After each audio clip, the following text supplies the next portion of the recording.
Thank you for joining Module 5 of the Bureau of Industry and Security's slide presentation series on Commerce Export License Requirements. In Module 5 of this series, we'll provide an overview of the license application process and support documentation requirements. In previous modules, we discussed how to determine if an export license is required. If you've determined that your transaction does require an export license, you review Part 748 of the EAR. Part 748 contains all of the requirements for submitting an export license application, from registering for the online license application system to obtaining supporting documentation. In this module, we'll explain how to sign up for the online license application system known as SnapR. We'll then look at the key information required on an export license application, as well as required support documentation. We'll then provide an overview of the license application review process. SnapR enables exporters to submit license applications and commodity classification requests directly to BIS via the Internet in a secure environment. SnapR has many features that make it the method of choice for license application submissions. These features include built-in system edits that prevent common errors, the ability to attach support documentation, and the ability for the licensing officer to request additional information through the SnapR secure messaging system with an email notification sent to the applicant. License applications submitted using SnapR are completed more quickly. In fact, SnapR has been so successful that BIS may make online application submissions mandatory. Prior to using SnapR for the first time, BIS must assign the user a company ID number and a PIN number. It's easy to request this from BIS. Simply cut and paste the company PIN certification letter into your letterhead, fill out the required information, and fax it to BIS. Here we've provided the website link to the certification letter and the fax numbers to submit your request.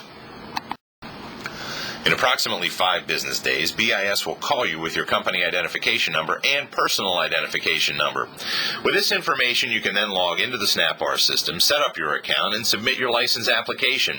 When you submit via SnapR, BIS receives your license application within just a few hours, compared to the 2-week period a paper export license application often takes to be received and put into the licensing system. SnapR can also be used to submit an official commodity classification request to BIS. Prior to using SnapR, it's helpful to review the user's manual, which is available on the BIS website. The user's manual provides a step-by-step guide to the online application. It includes screenshots of each page you'll find on SnapR and provides answers to those questions frequently asked by first-time users. BIS also has a webinar available for viewing on how to use SnapR. The export license application should include all the known facts related to the export transaction. It's important to be as complete as possible so that all aspects of the transaction are clear and apparent to those reviewing the application. By providing a complete and thorough application at the beginning, you'll save time in the review process. When a license application is not complete and leaves unanswered questions, you can expect delays as it will be placed on hold until all relevant information is provided by the applicant. Let's now take a look at the important components to an export license application.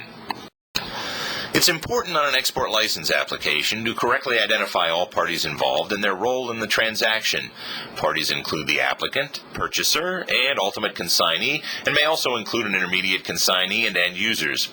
The definitions of each of these parties is available in Section 748.5 of the EAR. There are times when it may not be clear the best way to structure your transaction in terms of the roles and relationships of each party. BIS export counselors are available to provide additional guidance on these more complex transactions. It's important to provide a clear description of the item being exported. The item should be described in Commerce Control List terms using the characteristics or parameters shown in the ECCN. Be sure to attach technical specifications or brochures that describe the item fully. Providing website links for the product can also be helpful. The end-use description is an important part of the license application as it puts into context the parties to the transaction and the items being exported. As such, it's important to be specific regarding the end use of the item. By anticipating questions and concerns and addressing them in your application, you'll better facilitate the review process. For example, is there a balance between capability of the item and stated end use? Would a lesser item satisfy the requirement? Is there excess capability, and if so, why? Certain license applications have unique requirements related to their submission. These requirements are found in Supplement Number 2 to Part 748 of the EAR. An example of a unique requirement is that the technology export license applications require a letter of explanation to be submitted with the application. Exporters may be required to obtain documentation from the ultimate consignee which supports the facts stated on the license application. The document required will be either an international import certificate or end-user statement, or the statement by ultimate consignee and purchaser.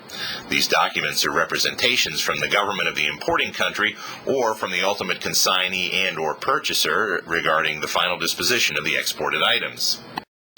While most license applications require one of the support documents, there are certain exemptions that apply to all support documentation requirements. This slide provides examples of when a support document may not be required. For details, please review Section 748.9 of the EAR. Note that unless specifically required by the EAR or requested by a licensing officer, the support document is not sent to BIS, but kept in the exporter's files. An international import certificate or end-user statement may be required if your item is controlled for national security reasons and is being exported to one of the countries that issue such certificates or statements. Some governments issue import certificates while others issue end-user statements. In the case of export license applications to the People's Republic of China, a support document is required for any item, not just those controlled for national security reasons. An import or end-user statement is issued by the government of the importing country. Exporters must have their customer in the foreign destination apply for the certificate or statement.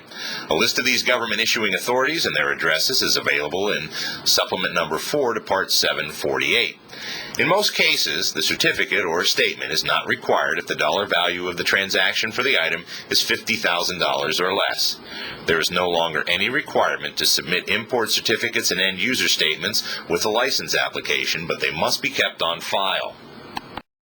If your export does not meet one of the exemptions for support documentation and does not require an import certificate or end-use statement, then the statement by ultimate consignee and purchaser is required unless the application is valued at $5,000 or less.